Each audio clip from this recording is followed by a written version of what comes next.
Yo, what up? It's Razor Pop lah.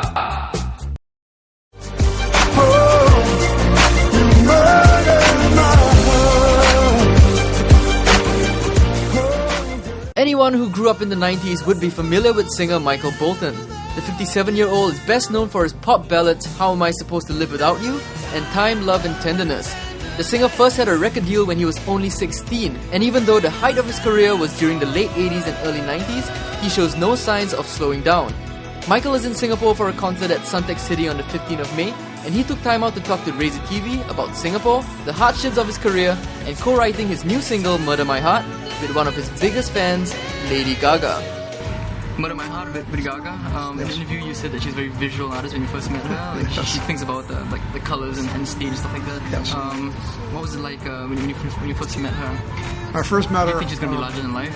No, I didn't know what to expect. I just knew I had heard Just Dance and I heard Poker Face and one other song on MP3s. They weren't out yet. Nobody knew her as an artist yet, but people knew her as a songwriter.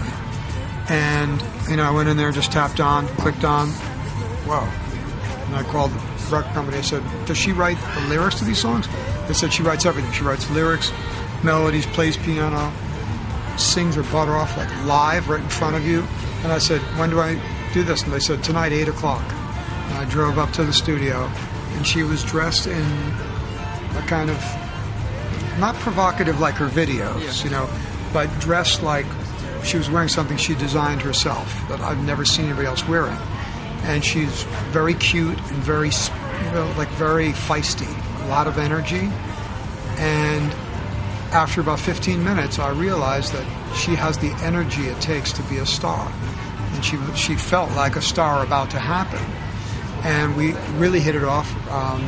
Started talking about what, ideas she had, what ideas I had. She would sing melodies for me, and I was like, okay, she can really sing. And, we're now in Pro Tools, we're in digital recording, where you can make a singer sound better than they really are. But she was singing right in front of me, so there's no pretending.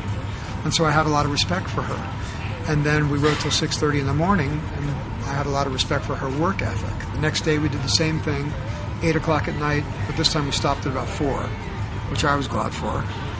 And then we finished the song in London. I wrote the lyrics in London, and about 2 months after that, she became the biggest artist on the planet. And if I didn't know by meeting her how talented she actually really is, I wouldn't have the same level of respect, because I'd be seeing her videos and seeing her on YouTube and seeing her everywhere and say, okay, she's an artist and she's got herself projecting her own image, but I don't know about her artistry. Yeah. But I do know about her artistry. She's the real thing. So I'm glad I can say that about her. Very, very different than Neo, of course.